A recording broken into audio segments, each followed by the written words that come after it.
Good evening, everyone. This is Doyle Baxter, one of your hosts, as usual. And tonight, again, I'm joined by Max Creager. Thank you for having me, Tonight, as always.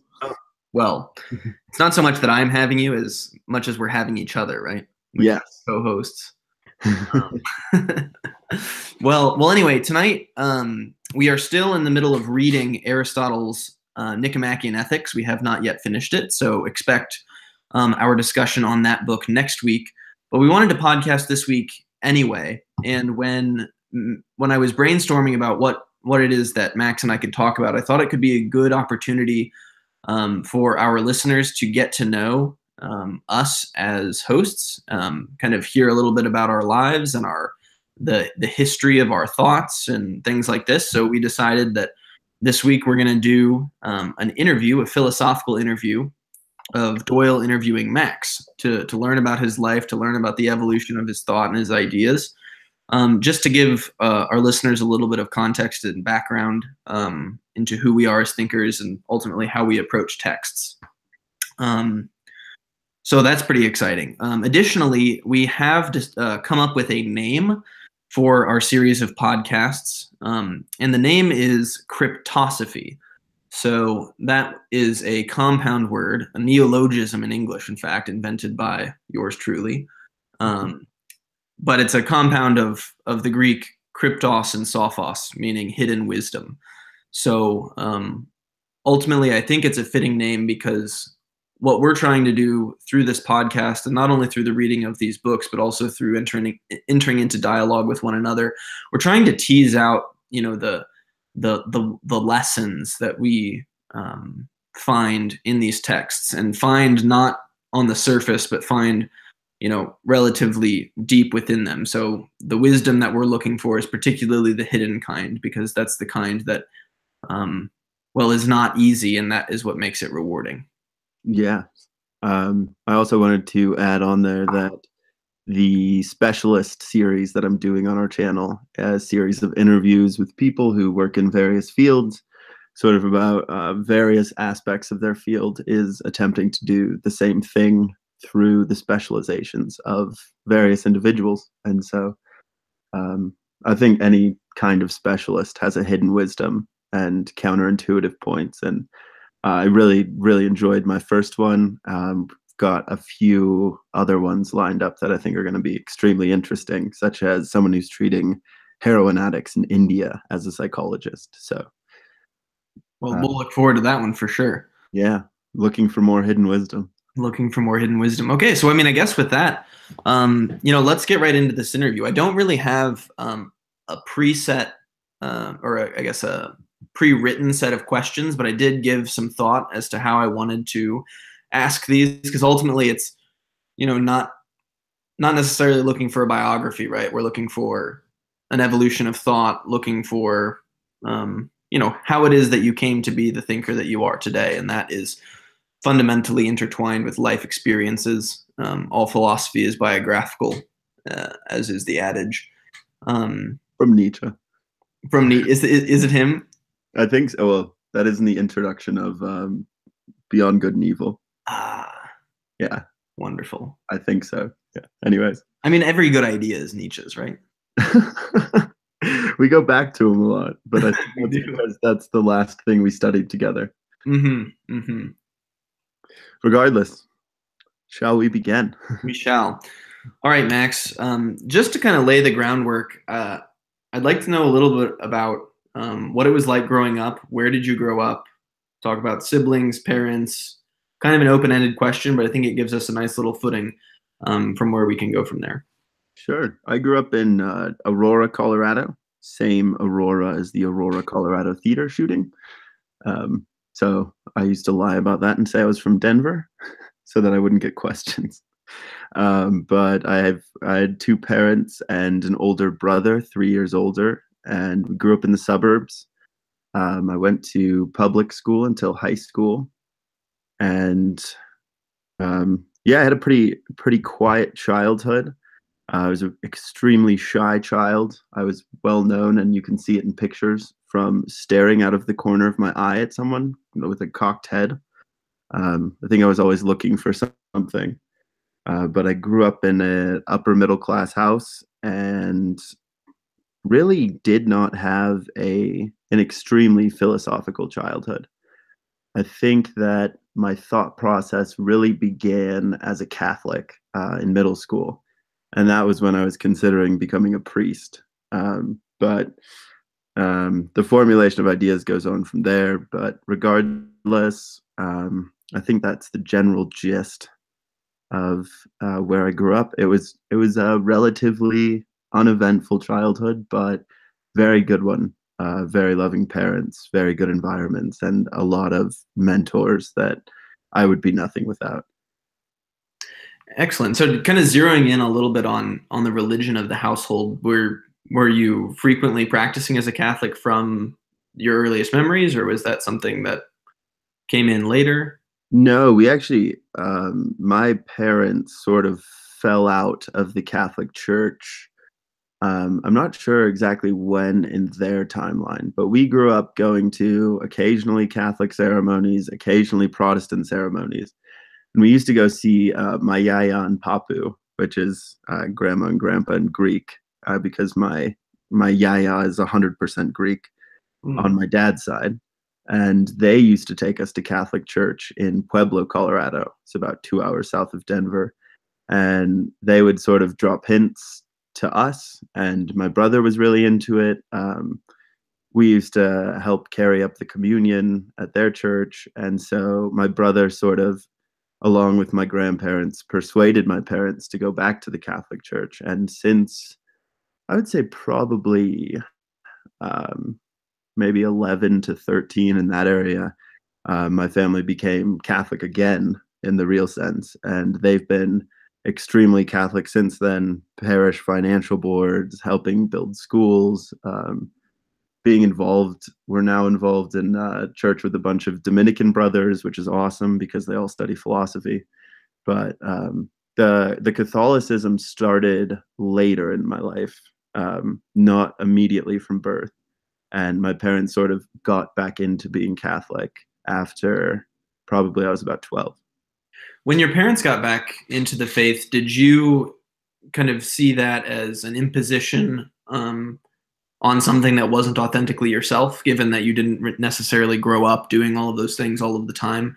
Was there any kind of bitterness, or were you happy with the change? How did it affect you? I think I'm I was a very bored child, I think, to some extent. And I really hated going to mass on Sundays. But I did really like conversations with priests about theology. I think probably starting in middle school around 13, 14. Um, and so I'd say there really wasn't like a big bitterness other than on Sundays I had the child's perspective of, oh God, I don't want to go to church. It's way too early, etc. So it wasn't really the doctrine or anything at that age that was irking me. It was the having to wake up early on a Sunday. What was the most profound element of Catholic theology that you discovered in those early years? Um, I would say it would be spiritual warfare, and I think I got a pretty fundamentalist view of spiritual warfare, the good versus evil, right versus wrong, like that's going on around us in a supernatural fashion. I had a very literalist interpretation of that early on. And I think that sort of grabbed the part of my personality that wants to tend towards being a hero or having an absolute answer. I know we talked about that in the last podcast, the desire for orthodoxy. And I was really drawn into the cosmic battle sense of Catholicism originally, which was, the devil's trying to tempt us away from the love of God, and you have to purify your soul against those temptations. And what do you think was the I don't know, the motivation for such purification, or what did you do to achieve such purification? Um, I used to read a lot. I think I read the Gospel of Luke cover to cover during that time. I don't remember a ton about it. There was a comic book series that was biblical in that sense.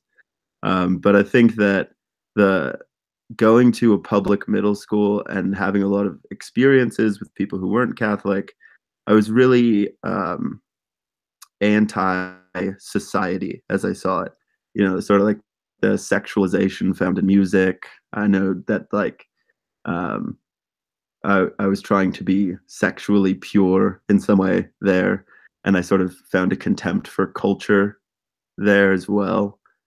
And I think that's where it mainly played out, and it was in aversion to sort of the culture and environment that surrounded me. So would you say that your practice of Catholicism was primarily moral in the sense that it consisted in action and maybe less thought or seeking to deeply understand the dogmas of the church, etc.? Yeah, I definitely think so. And I think I got much, much too wrapped up in that as a child. I think I had a lot of the Catholic guilt sense uh, of being a Catholic involved in that process. But it only really turned into thought in high school. Before that, it was a very moral approach to Catholicism. And I think more generally, finding emotional or spiritual experience has been a struggle throughout my life, even still. And in that sense, I'm sort of like predisposed to a moralistic approach to things, an action-based approach. Well, it was really interesting when one of the first words you used to describe yourself as a Catholic was the word orthodox. And the Max that I know today, it must be the most heterodox person that I've ever encountered. So I'm wondering where that shift took place and Yeah, what happened. it's a very funny shift. I think well, I did start getting into the philosophy of religion in high school, and that was on Christian youth group events and things like that. I used to, pull the leaders aside and ask them theological questions while the rest of people were singing songs and playing games. But I would say I was born into a family that has a radical libertarian bent in its personality. My dad especially, and it's extremely rule averse. Um, and so I think that combined with an experience freshman year in high school, second semester, we had our teacher come in, and he gave this really really cool talk at the beginning of the semester, and he was going through the statistics of being in the room we were. He said, so like, how many high schools could you go to? 10. And then like, how many classes are in a high school? So we could be in 30 classes at that time, 30 different classrooms. And then like, what are the odds that your parents moved to Colorado? And what are the odds that you were the genetic material that found the egg? And so he took that probability reasoning all the way back to, you shouldn't be in this room. You shouldn't even necessarily be alive. And he finished it with, so why the fuck are you here wasting your time with me? And he meant it in the sense of, if you're going to be here, you might as well make the most of it. But I took it in the sense of, this is all bullshit. Everything's bullshit. I need to question everything. And I think that's when doubt entered the picture. And Was it a kind of Cartesian doubt, or was it more of a kind of just a normal, anxious teenager sort of doubt? no, it was the latter. It was an angsty teenage doubt. These systems don't make sense. These classes don't make sense. This is all impractical. The systems that I had grown up with, whether religious or not, need to be challenged, because most of them live on the basis of authority, and authority seems to self-justify itself. It's like, why do I need to listen to you? Because I'm your teacher. And that was the end of the conversation. And so I really played on that to my detriment for a long time of, this is all nonsense. These are just structures and institutions that someone else gave me, and I need to question all of them. What class was that talk given in, by the way? That was British literature. British literature. Did you end up doing the reading for that class for the rest of the semester? Yeah, I did more for that class than other classes, but all in all, in high school, I showed really very sparse moments for intellectual ability. Even through college, that continued. So I really did waste a lot of time not doing my schoolwork and hating having to go to school. What were you filling your time with instead? Did you have extracurricular activities, video games? Oh yeah, no, actually, I started a YouTube channel with a friend. I think it's got like 150,000 subscribers now. No. I don't know who runs it now, but we were doing Call of Duty sniper trick shot kill cams, Wow. and we had a team together. There would be montage. Have you ever seen those, the montages that they play to music? Oh yeah. Yeah, and so I don't know. It's kind of weird because the religious topic that we talked about earlier blended together with this sort of doubt.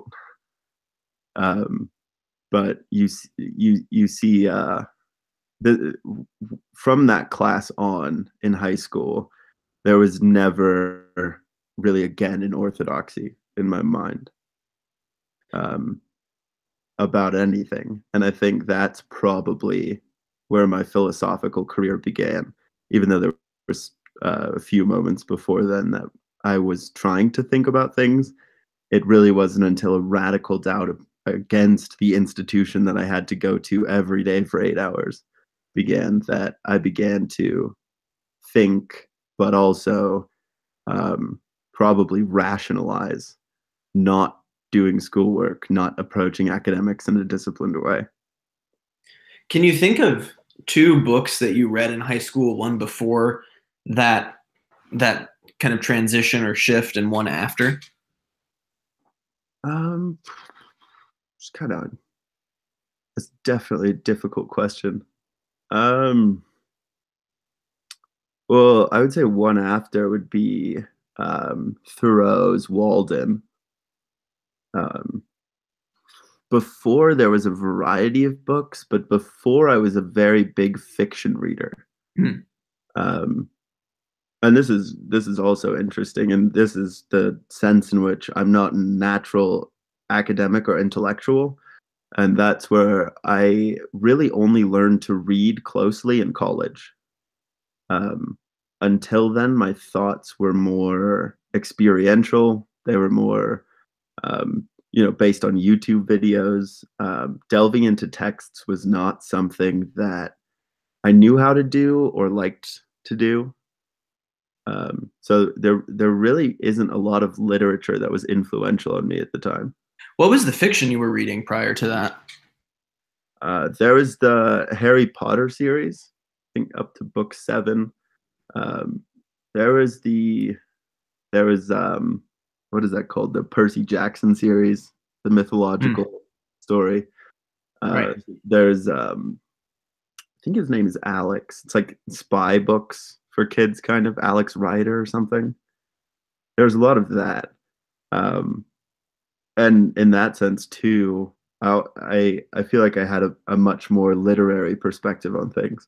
I remember in high school I hated science and math um, and those subjects, and I was sort of like totally into the humanities because I felt like I could think there without straining too hard. But I also saw the purpose of it, and I think the purpose that I saw in literature then was um, both both attempting to find the hero in the novel and identify with that hero, but also sort of beauty and purpose. And I think that's really the foundation of that doubt was I shouldn't be alive from what the teacher's probability gave me, but what I should be alive or what I'm seeking after is purpose in this life. And the subjects and things I found uh, I guess the most salient to my mind were oriented towards purpose. What you said earlier is quite interesting that you kind of had a rejection almost of the sciences because of, in some sense, what you didn't say is, but maybe I am interpreting as there's a lack of purpose or meaning in the study of the sciences. And I think that's interesting because my own experience with the sciences and mathematics in middle school and high school. At least superficially, I proclaimed to like them better because there was a right answer and it was objective, and had in a very shallow way, not at all well thought out, kind of rejection of the humanities precisely because it's subjective, which is not entirely true. There is method and there is objectivity in those subjects, but of course, to a high schooler, it's difficult to justify the difference between two essay grades, whereas the difference between two math problem grades is quite easy to understand those differences. What is it, do you think, that, if anything, you can point to ultimately led to a shift in a more I don't know, robust appreciation of the sciences? I think that was at the beginning of college when I began my interest in psychology there, because my roommate was a psychologist, and that is the same person I'll be interviewing for the addiction podcast. But I think it corresponded with my becoming non-religious, and I think that was due mostly to the new atheist movement and their reliance on science. I found, I guess I found in a space of radical doubt that I was in a method in which to discover truths. And yeah, it was that conversation. I also had a love of studying facial expressions, body language, and social psychology early in college. I think that the shift was just in realizing that I had been so ignorant in rejecting the school system that I also rejected the subjects themselves. But then I think further was in my analytic philosophy seminar, which they shouldn't have let me into, but they did. Thank you, Dr. Polt. We covered topics like consciousness, like free will. How do you know what the meaning of a word is? And I think that relates deeply to the thing I was saying about purpose. What is the purpose of this? What is the purpose of going to school? And questions like that really sparked my interest in science, because it was like, if there's anything that I should know, it's what is consciousness. Like if there's anything that does matter, then it would be questions like those. What is consciousness? Do we have free will? And I think science was a way to inform my answers to those questions in a way that it wasn't there in high school. Backtracking just a little bit, it seems that when you got to college, you had already had a kind of turn away from or against your religious background of middle school. Was that at the same time as this talk that was given that caused you to question everything, or were they two independent severances, or how did that? It was a very slow progression. I didn't become not religious overnight. Right. Though there was like sort of a dramatic pivot point. I would say I went from being a Catholic to being a deist, and that was mostly through my history classes. Questions like the problem of the unevangelized, the problem of evil, and reasoning in high school. Things like, if there was a God, then it couldn't intervene in the universe because of the evil we see in the universe, but also because of the multiplicity of religions. And therefore, that God has to be a Jeffersonian God, because we see so much order and regularity in nature. There still must be some prime mover, but that prime mover probably doesn't intervene in human affairs. And then that eventually transitioned into complete unbelief in college. So it wasn't so you didn't self-proclaim as an atheist in high school? Yeah. And I did not, no. Interesting. And even now, I think that word is sort of vacant, but between freshman and sophomore years of of college, again, another sort of naive move was I was sort of a fundamentalist atheist. I think there was a bit of resentment and contempt built up from the feeling that I had been lied to my whole life, or about the guilt I felt previously from religion. And there was a sort of fundamentalist and naive rejection of religion that I think I've deepened and made more complex since sophomore year of college. Well, it's interesting. It's you kind of in the course of a couple of years experienced, the full extent of the swing of a pendulum, right? From one form of fundamentalism being religious and all the way to a non-religious sort of fundamentalism. What do you think it is about you that lends itself to fundamentalist creeds? I think it's really just the need to be able to contextualize my life in a system of thought that grounds it.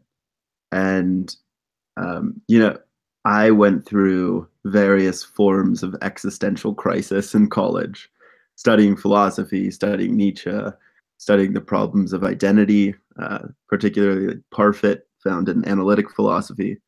Um, it can be very or I guess I was very shaken to the core by the inability to give a narrative arc or story to my life.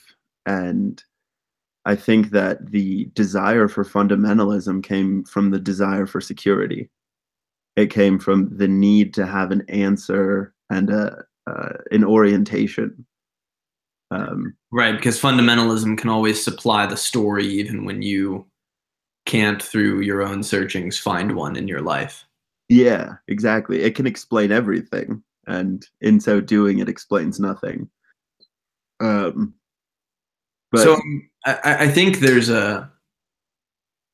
it's rather in vogue right now to reject the first kind of fundamentalism that you experience, but it seems to me that there's a lack of critique of a kind of atheistic fundamentalism that I think is pretty common among atheists. I think you're anyone who calls themselves an atheist is much more likely to be a fundamentalist sort of one than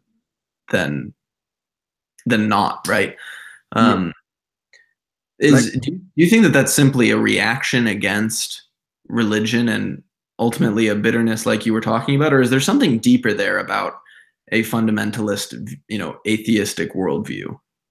I think the resentment plays a big part, but I actually I went through when I stopped being religious. I have this very uh, I guess uncanny approach to honesty. And so I didn't try to mask it or hide it or blend in with Catholics and not tell my family or anything. I just came out with it. Um, and I think my mom said, uh, like what would you feel if you had your son was sick and you had the cure, but they wouldn't take it? And my girlfriend, my current girlfriend's mom said, I don't feel comfortable with you dating someone who's not religious. There's a few other examples, but there's a very stark pushback against being not religious anymore. People associate irreligiousness with immorality. Actually, in a I think it was a Pew study. Oh no, it was a Gallup study. They found that people would vote for a Muslim president before they would vote for an atheist one. So it's all the way at the bottom of all the list of religions, down to atheist. It's the last qualified political candidate they would vote for. And I think there was a reaction to that too. You feel embattled. I went through a process of reasoning to get there, and I had a position on theology, on religion, and then you get this this staunch pushback, and I think I overreacted to that, and that drove me into fundamentalism. It wasn't. It What do you was think is the strongest argument against the existence of God, and not the most, emotional, not the most um, arousing, but from a pure logical perspective, what has the most effect in disproving the existence of God, would you say? Yeah, I think that's where currently at least. I think that's where the word atheist doesn't make much sense. Um, it's you take all of the theisms and put them together, and then you're not that, and that's a word vacant of meaning. It's a non-category. Hmm. Uh, so I don't think to be a quote atheist, you have to say that God doesn't exist. I think the more rational atheistic proposition, which some people call agnosticism, is that there would be no evidence to suppose that God exists. And I think that would be the strongest claim, or the most potent claim would be that when you look at the natural world and human affairs, we have better explanations for what we see than a God.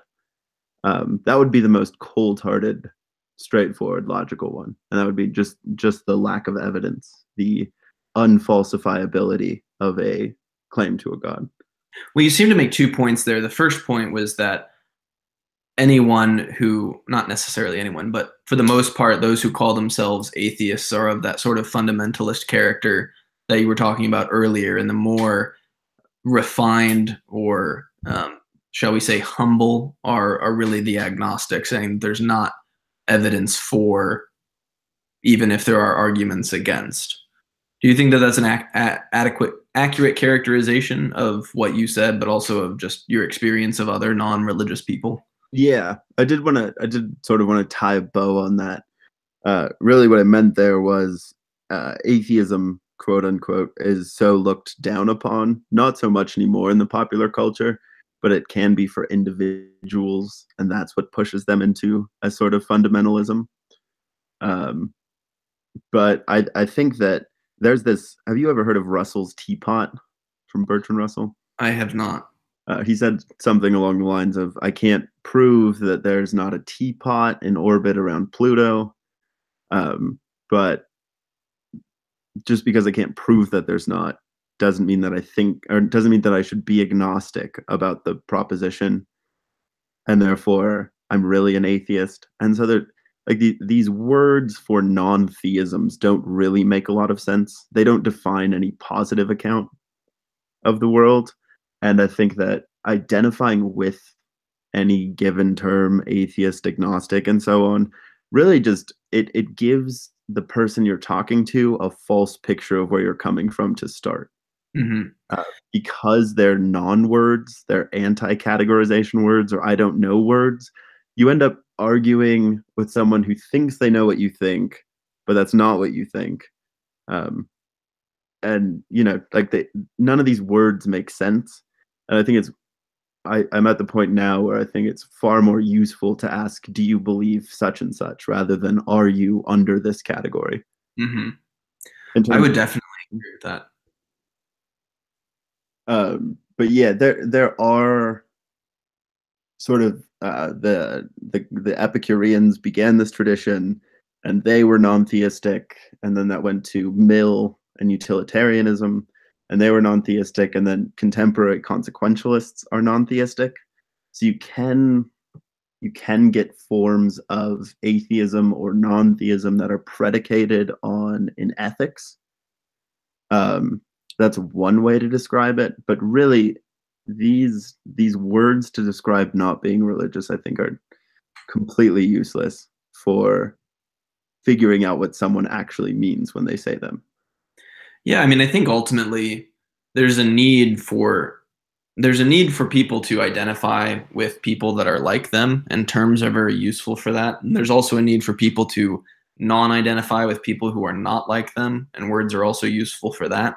Mhm. But I think ultimately um, there's a couple of scenarios in which those terms really break down, and I think that those are in the cases of familial or familial relationships or close friendships.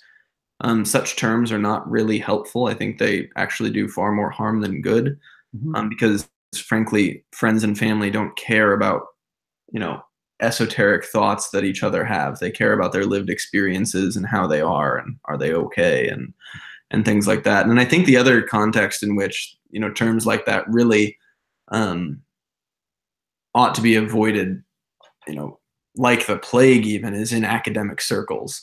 I think there's particularly in academia, there's this temptation to be really tribal and throw around isms left and right and categorize and put people in a box. And I think all that does is, confine. Well, all it does is promote straw manning of positions that are not actually the positions that are held by any particular human being, right? When you reduce a an identity to a set of axioms, and not even the full set of axioms, but two or three, you're really not left with a picture of anything that resembles a real human being. Yeah, precisely. I think that's a beautiful way of putting it. And I think in terms of my intellectual journey as it relates to theology, a word like atheist or a word like agnostic, it doesn't capture the mystery I feel about the cosmos, about consciousness arising from matter, about the dramatic improbability of human existence or even life in the cosmos, just about the strangeness of it all, and then the spirituality which follows from those types of contemplations. I think I could say a few set of sentences, if we got on to topics of spirituality or consciousness and so on, that would make me sound like a religious person, or that a religious person might be able to understand more than a quote unquote atheist. And Mhm. so those types of intellectual boxes really steal the individual from the whole conversation. Yeah, I kind of want to dig in a little bit on that. So here's a question that doesn't have an answer. What is the transcendent? Right? Because it seems that any sort of spirituality or mysticism is predicated on the assumption, or maybe even on the fact, that there is a realm, or not even necessarily a realm, but there are things that exist beyond our capacity to um, fully articulate what's going on. I think this is, well follows from what we were talking about on our last Plato conversation with the two kinds of thought, right? There's the discursive thought, premise, conclusion, and then there's real understanding or the apprehension of the forms that you only get in glimpses or fits and starts. Mhm. Um, do you think that, insofar as we can class atheists together, they would be better served in probably their moral attitudes and ultimately the morality that they want to introduce to the world if they were more accepting, so to speak, of the fact that there is a transcendent and what that potentially means for prayerful people? Yeah, I think that would do a lot better. I think one of the big problems with this space is you get into these abstractions where you're so detached from a reality. Um, like especially in the atheist versus the theist debates. And we do much better in understanding someone if we turn towards morality or politics or, the just society, the good life. Because I mean, I find an incredible amount of similarity with Catholic thinkers, especially you in my life. People who still call themselves Catholic and practice the religion, we have a deep shared moral sense. And, bringing that out rather than the theological dispute, I feel is far more fruitful. Um, and interestingly enough, this was something that I have written in a journal from middle school. And I think, or maybe it was high school. It was high school. This is where you see the doubt start to creep in. But I wrote something along the lines of, um, would not would it not be, given that God created laws of nature and norms, that he would rather me follow the natural law, the natural order of things, and find my ethics there, than believe in him and not follow those things. I think that was the first thing I wrote on the subject. That it was in the doing and the living and the experiencing, um, that was far more important than the theological identification, or non-theological identification for that matter. Yeah, well, I mean, it certainly would seem that, and well, I mean, it is the case that, theology is sort of, you only get the privilege of doing theology once you've actually nailed down ethics, right? It's like what comes first for thought, namely the first principle, which is, theological in some sense. That's what comes first for you know, I guess philosophy as a science, but for an individual philosopher, what comes first is how am I going to deal with the fact that I'm in the world and I have to make decisions on a day-to-day basis about what I should do or what I shouldn't do. Yes, and I'm dying. And I'm dying, right? Yeah, no, I think that's spot on. I did want to return to the concept of the transcendent, Sure. because that one's really interesting in terms of like sort of this progression. I think of the transcendent. Maybe it's simply in a materialistic basis, but I wanted to bounce this off you. It was a sense that maybe 1,000 years ago there was a 22-year-old sheep herder standing on a hill, staring at a horizon, thinking the same thing that I'm thinking now, standing on a hill, staring on a horizon. That there was something fundamentally human in our experience that transcends ages, populations, groups, and so on. I think you can still connect with that outside of theology, or have that numinous sense of some concept that transcends all of the categories we could place on it, that is experienced again and again. One of the things that you said just kind of leading up to that was the sort of transcendent in a material context. And that's something that I've been thinking about quite a lot. I think, mostly influenced from Nietzsche, but also a little bit of Jung, is the fact that the soul is really something that doesn't necessarily, exist. It doesn't exist in a realm outside the realm of the body, right? The soul, wells up from the body and experiences emotions and thoughts from biological and material processes.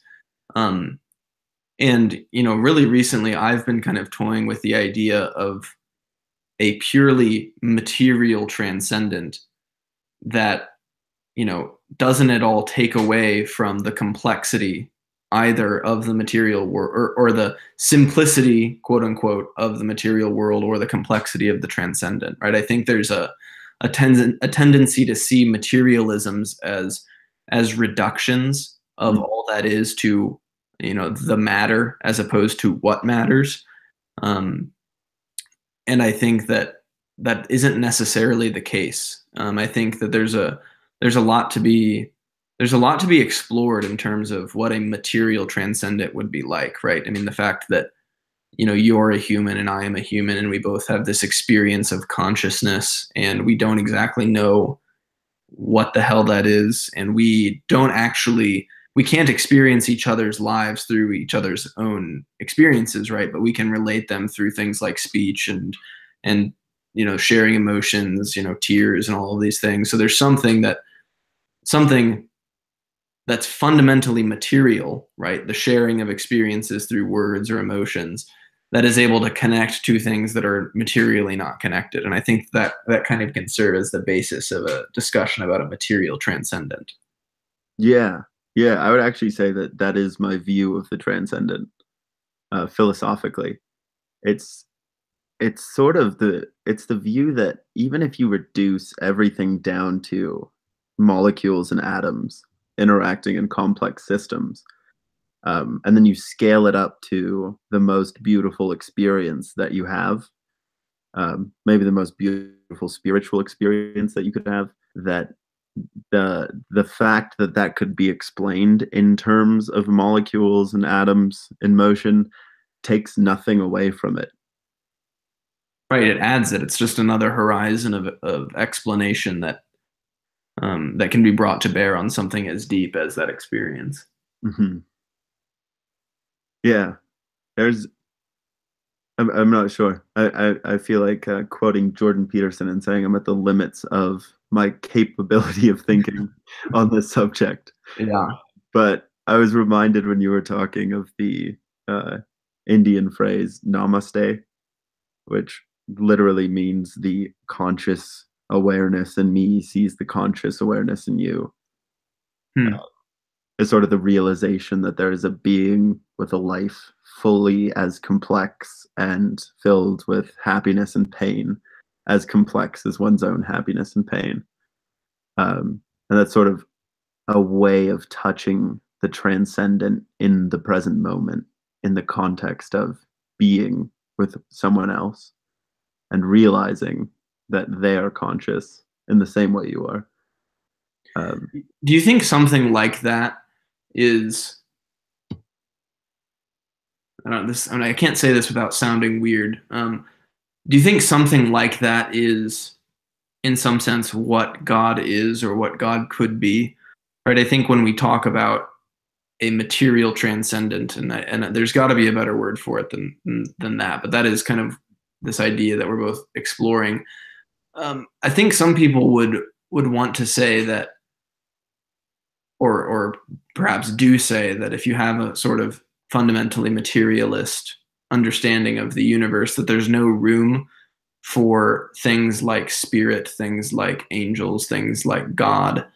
Um, but clearly, that's not the case. I mean, I think that there's certainly, ways of explaining, God or his actions in history, his, participation really in history through these fundamentally material, um, happenings.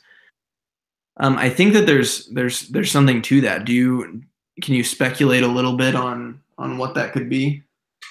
um, what the most mysterious question that I've come across is how can you get subjective experience from matter?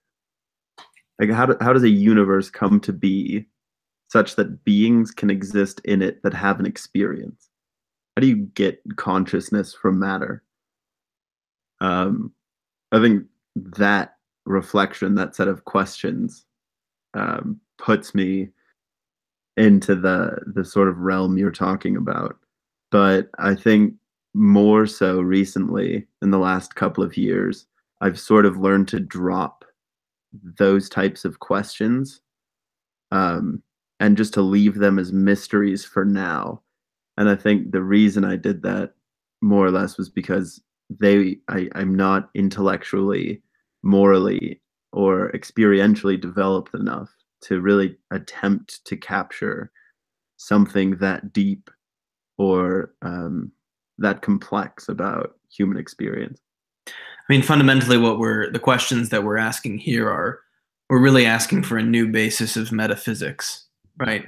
Mhm. And there's the wonderful, I don't know if it's a quote, but the wonderful, maybe it's apocryphal thought of Thomas Aquinas, who said that no man should study metaphysics until he was 35, since he hadn't been long enough to study being.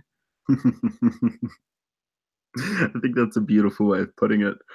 No, I think more and more in my intellectual development has been what Rilke says in Letters to a Young Poet, in this arresting passage about, stop demanding answers from questions, but learn to treat them as locked doors. And the point is to live the questions now, so that one day you may live your way into an answer. Um, I think more and more throughout my intellectual development, from where we started with orthodoxy, questions about something like the transcendent, I'm just much more willing to accept and be at peace with doubt at this point in my life, and not need to demand an answer, but continue to live as though one may come one day. Do you think doubt is the right word? And it's a genuine question. Is it doubt or uncertainty? Um, well, I feel like those might be experiential synonyms, at least for me. I don't think doubt is a negative thing, and the reason is if you doubt something that is beautiful, in the end, if it is truly beautiful, you will find that to be the case. So there doesn't have to be this negative, biting, attacking sense of doubt, but this wondering if it is the case. And in that sense, anything that you're uncertain about or that you're doubting, it wouldn't have to be this doubt in the negative sense, but it could be this testing of something's truth. So in Heidegger, right, the fundamental question of metaphysics is why is there being rather than nothing, right? Why is there something at all? And the reason that question is so important is because when you ask it enough times and you ask it seriously enough, the answer is suspended until you ask the next logical question, which is why the why, right? And it's precisely in the questioning, in the doubting, in the uncertainty that the Dasein, the being of a human being is given to himself, right? We are precisely the being that can ask, why is there being rather than nothing? So why the why? Who am I? It's fundamentally an identity question, right? And therefore these doubts, these uncertainties, in some sense you can, drink them with a bit of sweetness because they tell you more about you and allow you to come to know yourself in a more robust, deep, significant, emotional way than perhaps the dogmas or the certainties that we like to spew out. Yeah, precisely. And there's also the satirical answer, which is, oh, if there was nothing, you'd still be complaining. Well, I think maybe at this point I think it's a good transition point to start asking some Nietzschean questions, right? Tell me, Max, about your experience with Nietzsche. Oh, real quick before we jump in there. Sure. I did want to throw in a life lesson. Okay. If there's one thing that I wish that we could change or that we could teach young people, and the entire conversation we've been having going on, it's that it's okay not to know. It's okay to say I don't know. That demand for orthodoxy, that demand to have a metaphysical answer to your being, the nature of your existence. I wish we could make it a norm that uncertainty was perhaps even a position of nobility, Indeed. rather than a feigned certainty that is doomed to collapse. Well, I think there's there's two kinds of uncertainty. There's the noble kind and there's the ignoble kind, right? The kind that grants a weight and a seriousness to the question while humbly taking the position that I don't know the answer, is very different from I have this question, I don't know the answer, therefore there's no answer.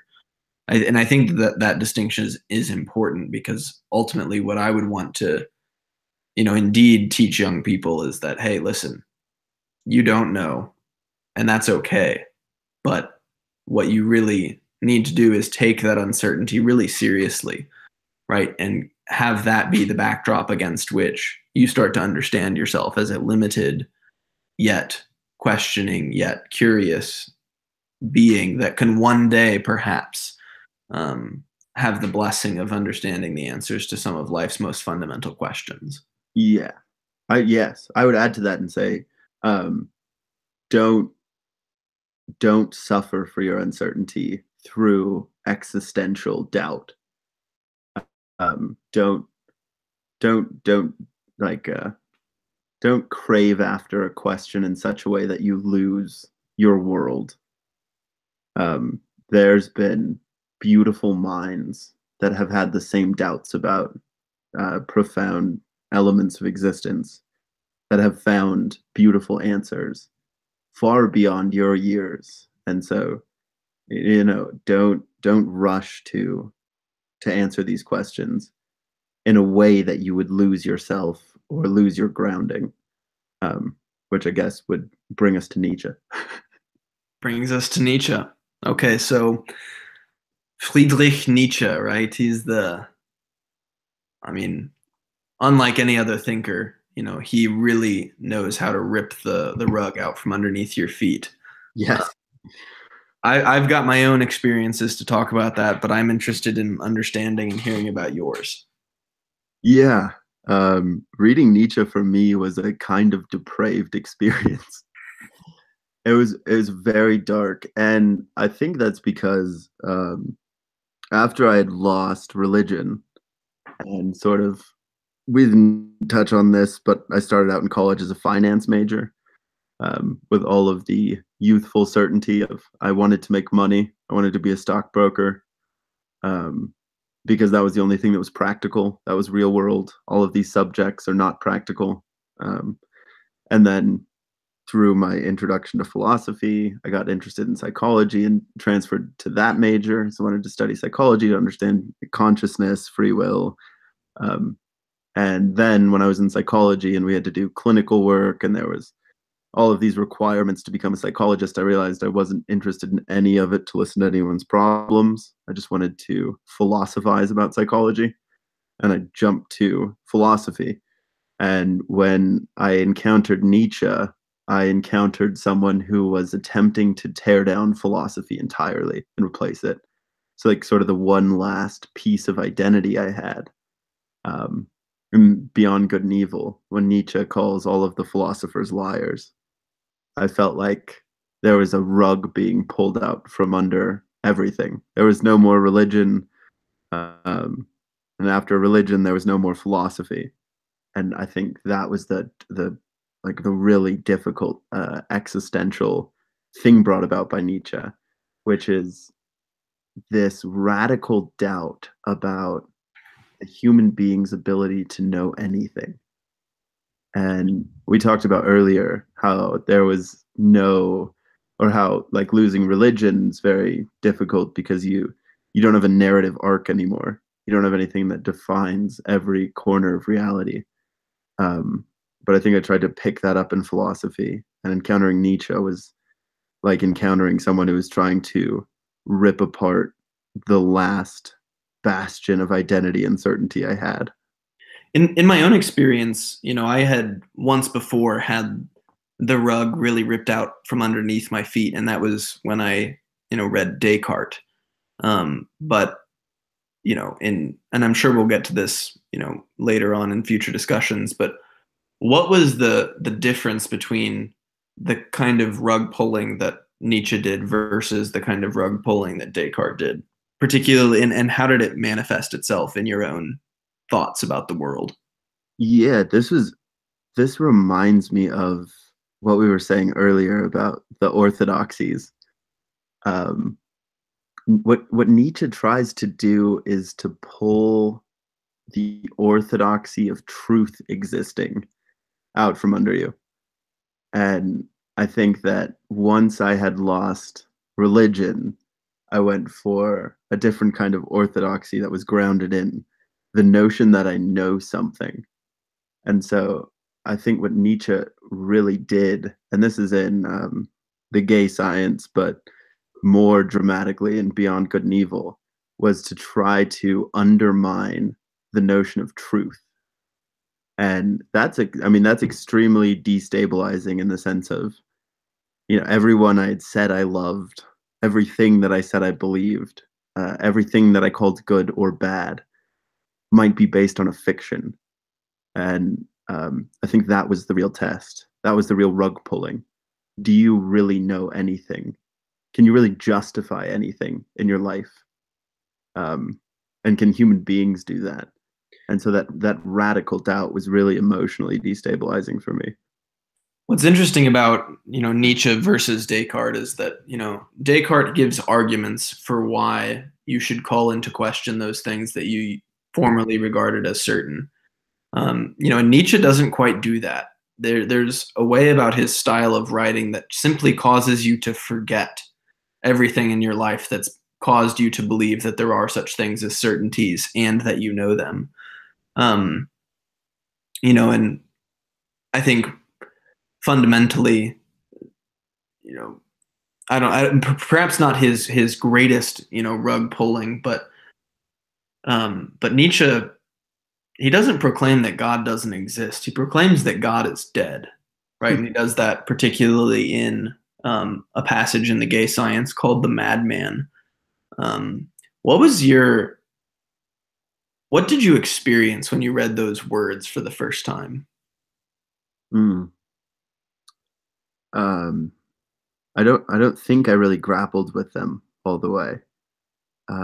But now I mean, I think the first time I read them, it gave me an incredible amount of pause and anxiety in the sense of I had been sort of preaching a fundamentally atheistic conception of the world um, through those years. And Nietzsche was saying, when we lose God, like God is dead. How much? I mean, this is in the final chapter of the Gay Science, which was, I guess, only written to academics at the time. Wasn't actually published with the first edition, but he talks about with the death of God, how many things must burn and collapse afterwards. And it really wasn't until the social justice movement kicked in, and I was really watching, um, the radical political changes we've been experiencing, that passage came back to mind. So it wasn't as much an initial thing, but we sort of have predicated human existence and human civilization in every civilization on this notion of the supernatural, and as a way to order our lives and make sense of our universe. And I think the passage of the madman is so terrifying because in the entire human history, we've never tried a civilization based on the death of God. And I guess I'm more terrified than anything now, reviewing that passage, that with the death of God, we'll invent far, far more terrifying gods than we could have ever imagined. One of the things that comes to my mind when I think about the God is dead passage, the madman, is precisely the laugh that Nietzsche would have had at people like Sam Harris and um, Dawkins and the New Atheist movement in general, because it seems that they exemplify the characters in that passage who are laughing at the madman and making fun of him when he's asking, "Where is God? Where is God?" Right? They're the people that are atheists but presume that they can go on asserting that there is a morality in the world that happens to align more or less exactly with Christian morality, and that they get to do that without having the God that stands behind them. Um, Yeah. did it, perhaps on later reflection, has that caused a maybe not a backlash against in your own experience of the new atheists, but I mean, at least in my mind, that they don't have an argument that can withstand that passage, the madman. Yeah, I think, because I've studied the new atheists in some depth, less Dawkins than anyone else. Um, but I really have a profound admiration for them as thinkers. And we could just get into the various points in which I really enjoy their thought. Um, but the thing that I've been reflecting on and think they might have missed is that their own rejection of God, perhaps being the group of people laughing at the madman announcing the death of God, is that they became wealthy intellectuals. They're people with extremely high IQs. They're extremely intelligent. They're naturally moral people. And what they didn't account for was that society's not going to be that way when it loses God. I think that would be my critique. Society's not going to find these moral principles if it loses God. That would be the fear that I think they might have missed. That's the thing that gives me pause. That they So the would new atheists get to piggyback off of the fact that the rot of God and his decomposition is still present in the world in which we live, and if that ever goes away, then their philosophy dies with it. it could. It certainly could.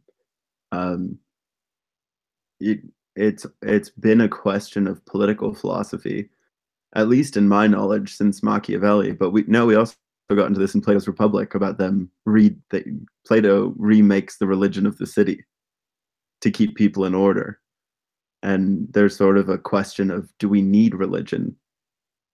Because without it, isn't everything permissible? Despite the best attempts at maybe like a consequentialist, materialist ethic. Does that make sense?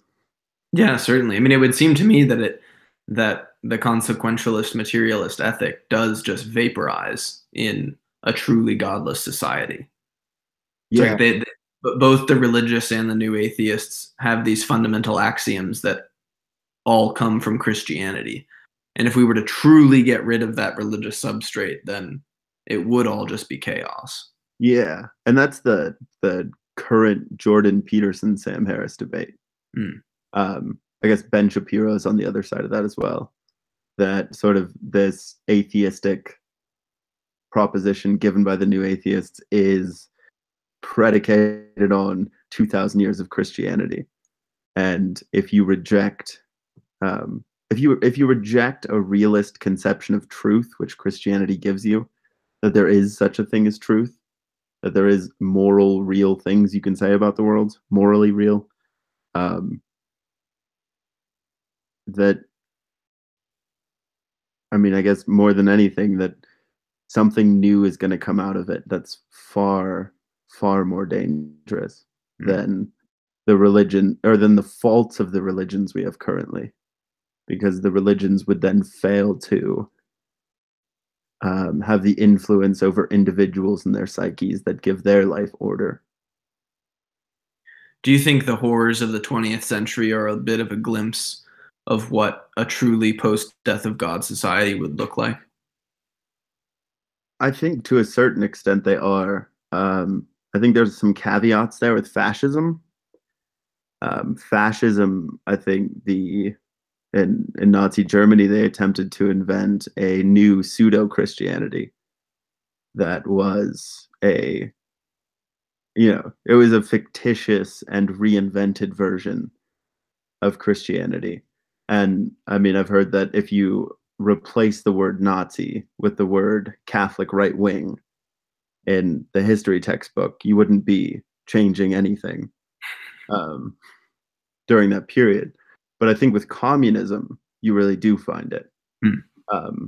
With communism, you find an absolutist system where God is dead and where everything did become permissible. You're not even allowed to complain about your situation of starvation without being murdered by your government or tortured in a gulag.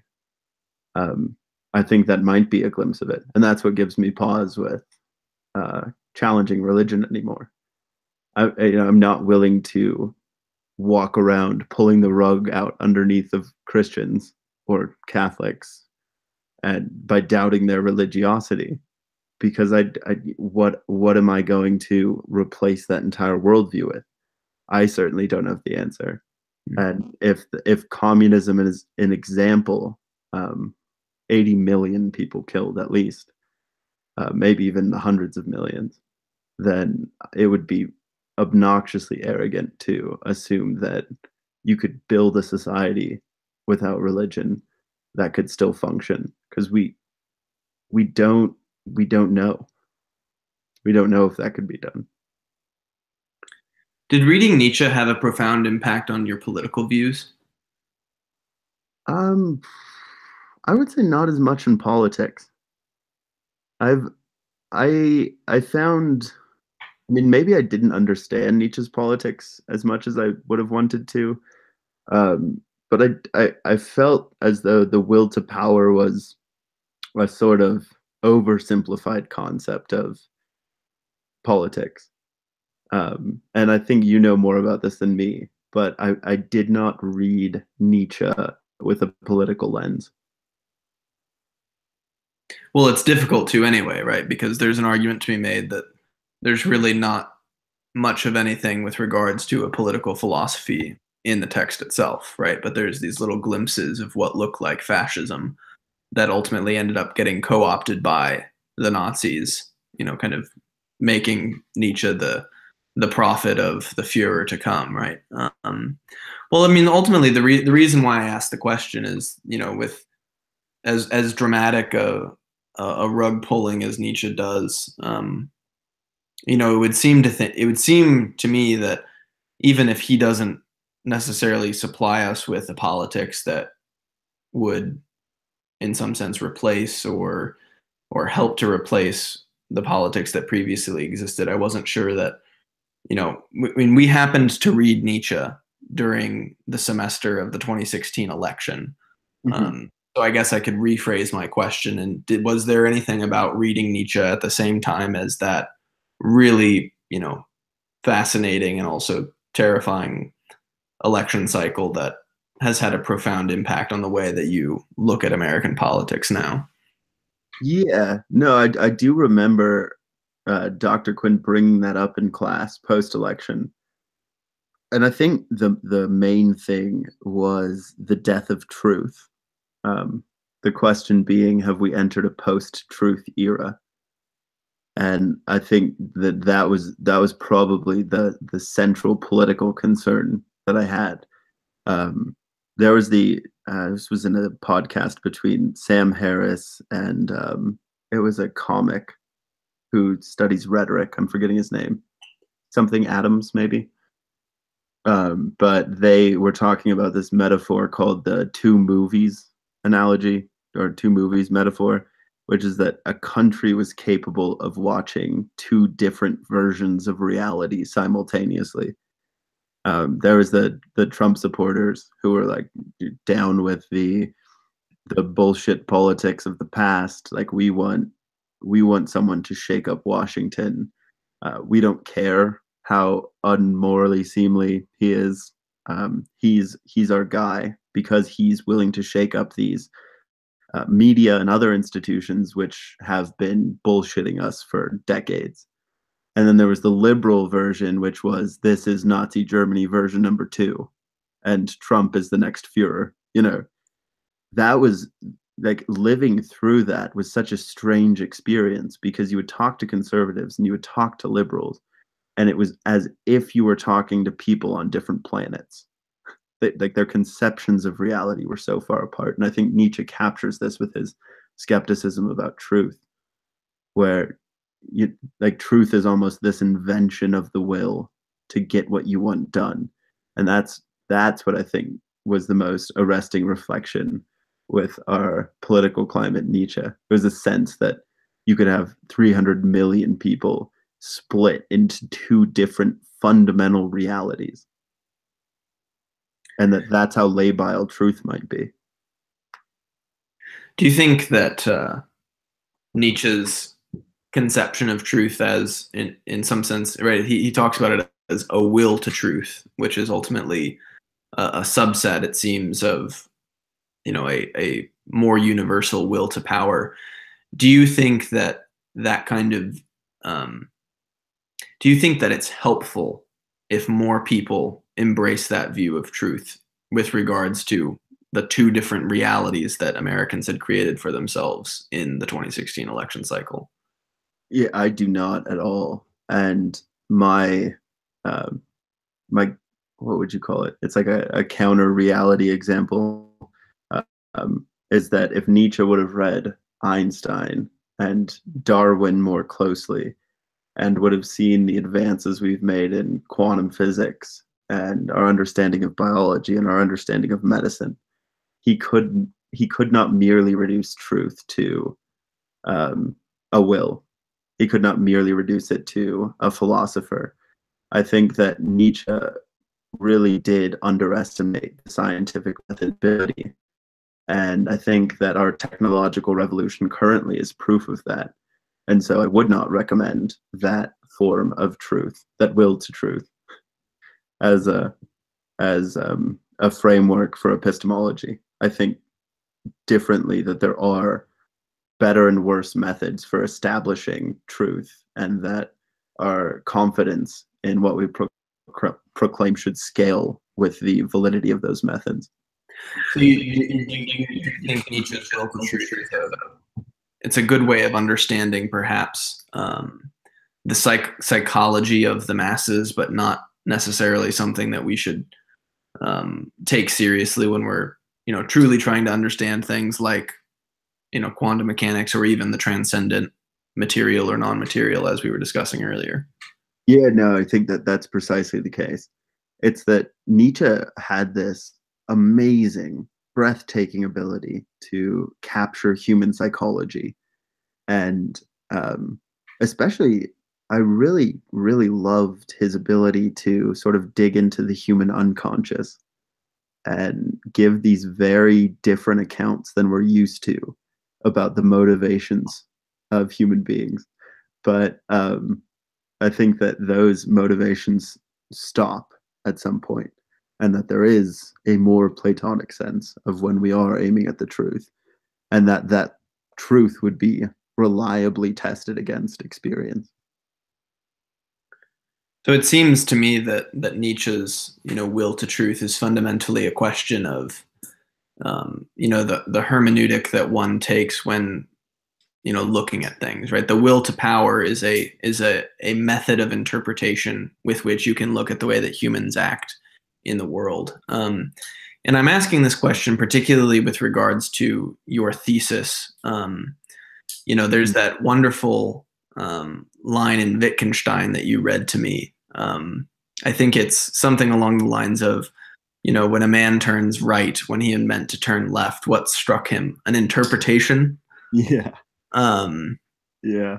And that seems to be an interesting turn, or maybe just an interesting note that perhaps these hermeneutical models that come from people like Nietzsche or even people like Marx, really we give them way more credit than they deserve, because interpretations are not what strike people, but there's something else entirely that hits people. Yeah.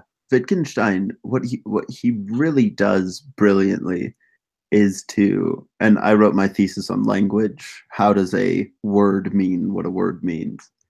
And what he does beautifully is he doesn't give a reductionist account of how a word means what it means, but he gives an account of language that allows for the infinite complexity of language and the way we use it in a variety of contexts. And I think the hermeneutic of Nietzsche or Marx is an absolutizing of one part of what Wittgenstein would call a form of life.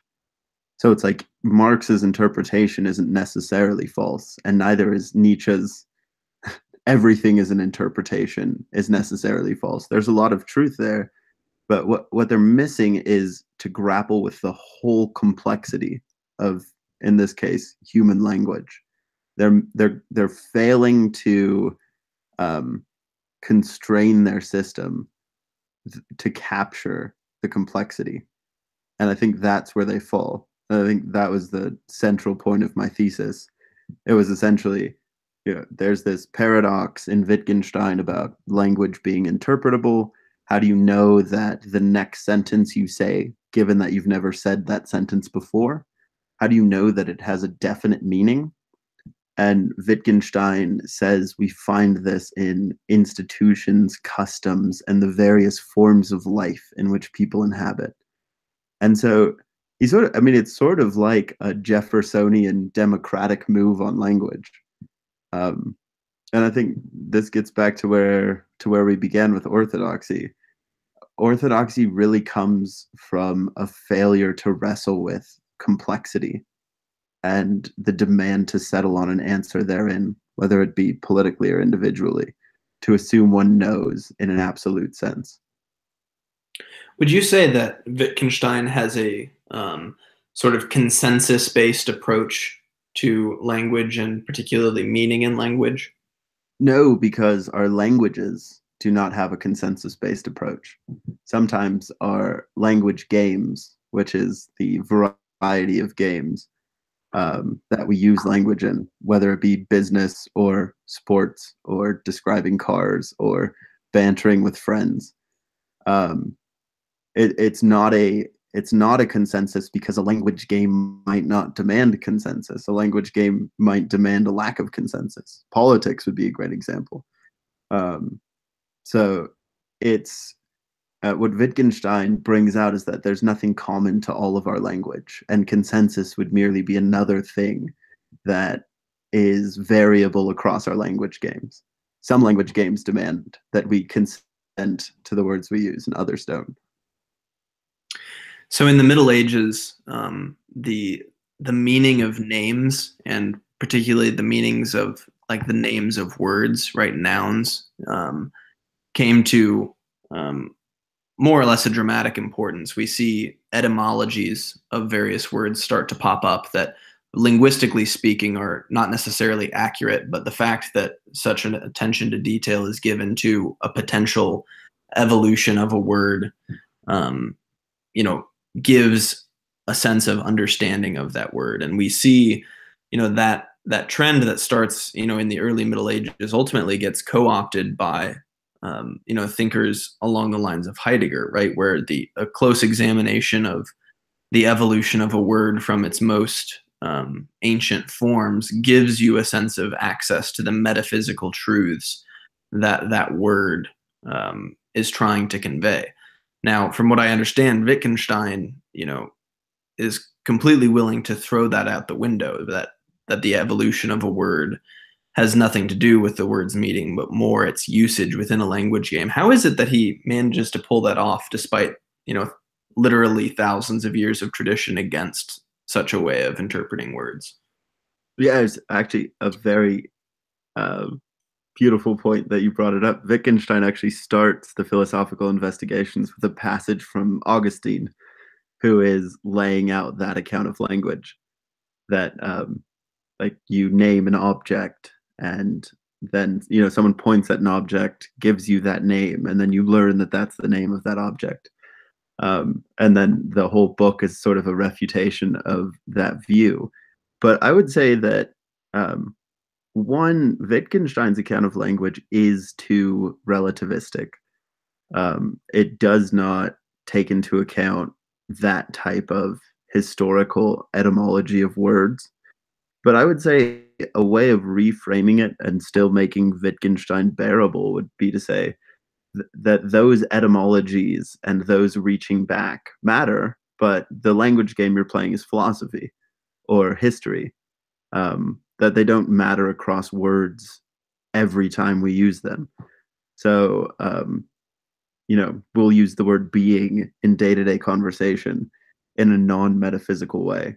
And then philosophers will come along and use that. And that's just a different language game for Wittgenstein. And I think that's what I was getting at with, if there is a truth in Heidegger's method of looking at the etymology of words, if they do have that metaphysical validity, then for Wittgenstein it would be that is a language game where they have validity. But in most of our language games, words don't behave that way. Would Wittgenstein say that two words that are the same, right? They're homophones, but used in two different language games. For him, are they the same word, right? When we talk about being in a philosophical sense versus, a conversation with a friend when he's being a jerk, right? Are those different words for Wittgenstein? They wouldn't be different words. They would be different meanings. And I think the example I used in my thesis was the word kick. So there was kicking a soccer ball and kicking a habit, and there was like 8 other examples. You can do a lot with the word friends. So the word is literally the same, but the language game, the context, the form of life, the institution in which the word is used brings its meaning about. And so it's the same word, it's a different meaning. And the meaning comes from the human activities and customs and cultures and so on that end up being the real creator of meaning, not the word itself. So in the Theaetetus in Plato, Plato uses the example of language to demonstrate that all people are realists, because we have meanings and beings fundamentally that correspond to the words of our language that allow us to make sense of people when they're talking to us. I'm curious whether or not Wittgenstein places enough room, or not necessarily room, or enough boundaries for the definitions of institutions and forms of life to prevent them from becoming so numerous that words become completely detached of meaning because the number of institutions or forms of life that give them meaning becomes infinite. No, I wouldn't say so. The metaphor he uses is our language is like a city, and there's those old, twisted, strange, alleyway type Roman cities that are incredibly hard to navigate. And then there's new suburbs that we build outside of that. It's not trivializing the meaning of our words in the language game. The seriousness in which we treat a word and its meaning is in a form of life or an institution. So I think that it makes room for the most precious uses of language while still allowing for the most trivial. What is the most significant thing that you learned from Wittgenstein in the process of writing your thesis? Oh goodness. I would say personally it was that a heterodox opinion could be a lot of fun. Because what I did in my thesis was, and not to overplay it, but there's a paradox that another author, Kripke, made on Wittgenstein, and my task was to solve the paradox. So digging through the secondary literature, there's hundreds of solutions to Kripke's paradox. And I reject those solutions on the basis of what I was saying about Wittgenstein's language being so complex, because all of these quote unquote straight solutions were they were too limiting. They were trying to say we can find meaning in language here, and then that doesn't give you meaning for language. That only gives you meaning for language in this one instance that the secondary literature was trying to say. And then there was the people who were assenting to Kripke's paradox and saying it's a real paradox, it works, even Wittgenstein accepts it. And I shot a completely different road through it. And I think it was perhaps one of the most fun and enjoyable moments of my intellectual life, when I ended up saying the straight solutions to the paradox were wrong, the assents were wrong, because all of them are failing to account for the complexity of language. Would you mind summarizing for us what Kripke's paradox was and precisely how you solved it? Yeah, I can give it a shot. This is articulated over 50 pages. So essentially what Kripke's paradox is that we have to learn how to use language from a finite number of examples. So when we learn to add, for instance, we only do addition sums up to, maybe you could say 1,000. We add up to 1,000, but we're using a rule to add. And then when we stretch beyond any example that we've ever used in addition, say past 1,000, that after that we're just interpreting a rule. And so what Kripke's paradox is saying about language is that we are given a finite number of linguistic meaningful examples, and in order to live day to day, we have to stretch beyond the rules we were given in school. And isn't that stretching beyond any other example just an interpretation of the rule, not the enactment of a rule?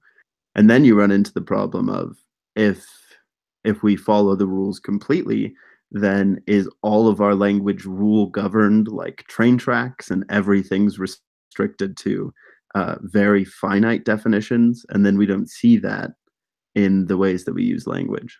So in order to get at that problem of, isn't every novel instant use of language a mere interpretation,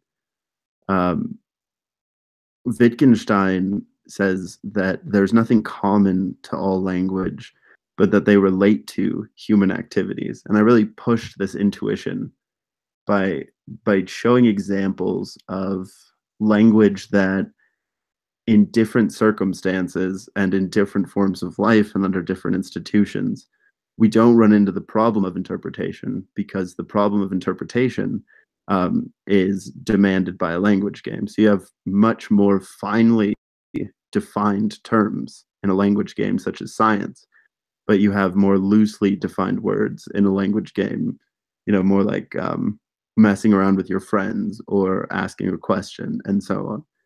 And that was essentially how you get around the problem of interpretation, is realizing the context in which human beings use language and their actions, behaviors, customs, and so on that go on with a form of life.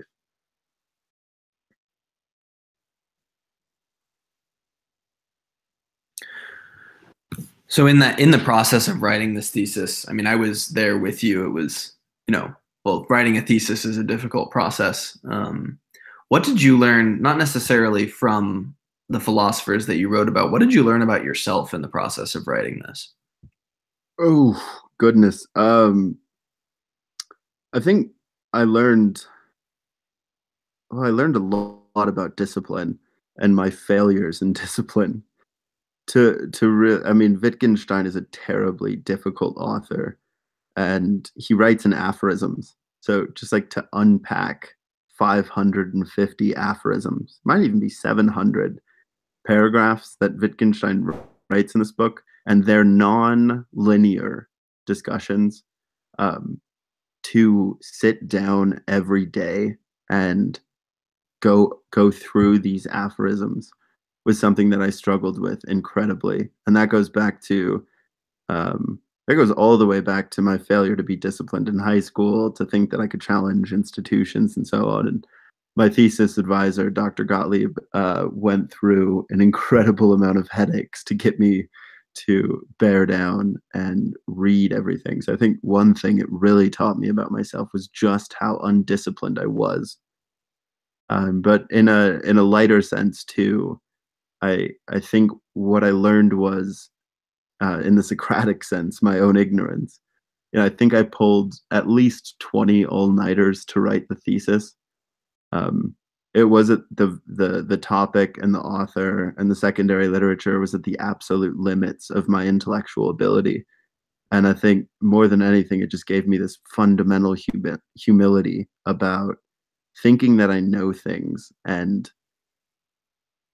I haven't studied most things. So why would I have a hardcore opinion on something when this really simple topic, how does a word mean in Wittgenstein in relation to one guy's paradox?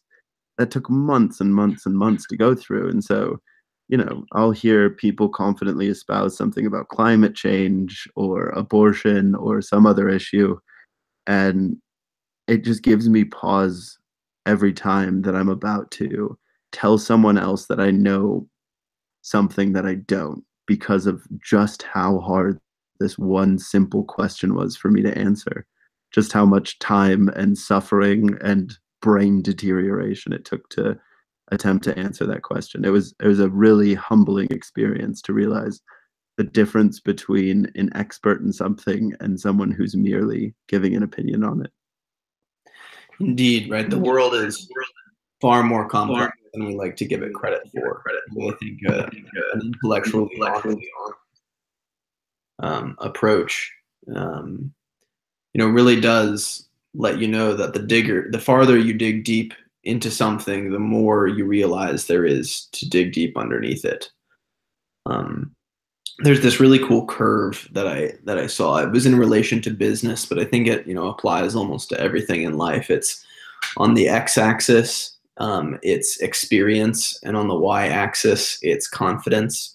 And the far left-hand side of the graph, it very quickly parabolically spikes all the way up, so that you've learned a little bit, and so you become really confident. And then as you learn more, it drops really, really, really, really low. And then the further you advance along the experience, you get to some kind of equilibrium.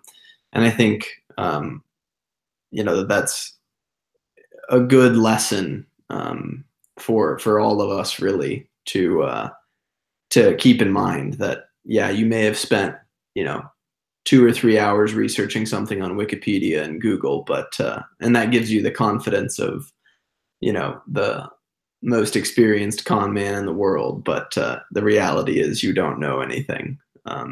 Precisely. And it's only through really careful quiet reflection on some of these deep topics that we ever become in any way competent about the things that we're talking about. Yeah, and I think that might be a great way to summarize this non-linear and haphazard way that we've been describing my intellectual life, which is these attempts at kinds of orthodoxy that broke apart into complexity and the admission of ignorance. I did want to ask you, sort of going through this process with me so far, if you had any additional questions, because I know we jumped around a lot and went to a variety of topics. If anything stuck out there for you. Well, I do have a couple of more questions, but they're more future oriented, right? We've been spending a lot of time asking about kind of your past, things you've done, thoughts you've had. I'm curious where this all leads in the future. You know, where is it that you see yourself, at least perhaps not in life generally, but at least intellectually, say in 2 to 3 years? It's a really difficult question. I think what we've gone through so far is the collection of upheavals, the original doubt the institutions you're a part of upheaval and the education system, to the doubt the religion you were born into, to doubting truth itself. Yeah, I don't know. I haven't found an intellectual interest that has captivated me in such a way that I've pointed all of my energy towards it recently. And I think right now I'm in the stage of my life where I'm still bouncing around looking for questions and disciplines to dedicate longer periods of time to, like I dedicated my thesis to. And I think I'm really just hoping that I can go get a master's degree in something when I find interest in a subject, and that would bring me to, you know, new questions and new information that I couldn't have even imagined existed before. But right now, I think I'm more or less in a rebuilding process from that scattered past of orthodoxies and non-orthodoxies. And I'm trying still to work out where my intellectual aptitudes might be, so that perhaps one day I might be able to contribute to intellectual life in a meaningful way. Any hunch as to what a grounding for your own intellectuality, philosophical thoughts, and life in general could possibly be in the near future? Not so much. I think about, you know, going into political science or international relations or something like that, and then I look at politics and international relations, and it makes me not want to do that. Yeah, there's a pull towards the humanities. I'm a deep lover of science and the scientific method, but I don't have a scientific mind. So I haven't even found a pull yet. I think a lot of my intellectual talents might lay in design work, like creative design, solving design problems, and to some extent, I think I learned that through my thesis as well. That you can, you know, if you have a paradox or a problem, I will dedicate unorthodox amounts of time to solve that. So I love solving problems, and I think that's as far as I've gotten. The question is what problems, doing what, and whether that is my profession or whether that is more intellectual work outside of a profession. I still have no idea. So as a final question, imagine for a moment that, 60 years from now, you've passed away and your spirit is looking down upon, the small group of your friends and family that have come to your funeral. What is, of all of the things that you've done in your life, of all of the thoughts you've had, the ideas that you've had, what's the one thing that you would like them to remember forever about you? Oh God. Yeah, I think superficially, but also in a profound sense, I would hope, and I really, really feel like this hasn't come through in the podcast at all, but it would be my sense of humor. My ability to make light of what seems dark and overbearing, and to make trivial what's oppressive. Um, I definitely, I just the ability to put things in perspective and laugh at them to some degree.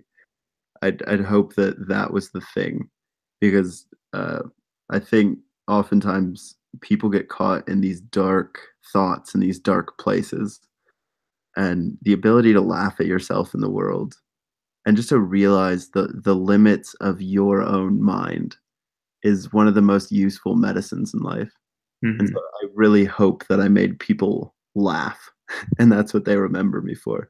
And I think that's both a philosophical position and also just a trivial position, that we don't all have to take it so seriously that we would get to the point of, you know, agony or depression or being so anxious in front of people. Like, there is something funny about this human experiment, and I would hope that the ability to bring knowledge and wit together in a way that is therapeutic would be, at least the first thing that comes to mind. That's what I would want to be remembered for. That, you can make you can make light of this because it's a bit absurd and it's a bit funny. And you know, there's something about laughter which is both extremely deep. This is the sense in which comedians are philosophers, and yet it brings joy to what otherwise might destroy us. Hey, well, that's great. My final question was going to be tragedy or comedy and why, and I think we've gotten a pretty good answer to that question as well. Well, the tragic is funny, and the comic is incredibly sad. So, Indeed. Well, hey, Max, thanks so much for this journey. It was great to be able to ask you some questions and get your insight about life, the world, and hopefully we've gotten both for ourselves and for anyone who's made it this far in the podcast a few nuggets of hidden wisdom from your life and experiences that we can take and apply to our own lives. thank you so much, Doyle. Excellent. Well, thanks everyone. Again, the new name for the podcast, Cryptosophy. This has been a search for hidden wisdom from Max Creager. Thanks everybody and have a wonderful night. Be unorthodox, please.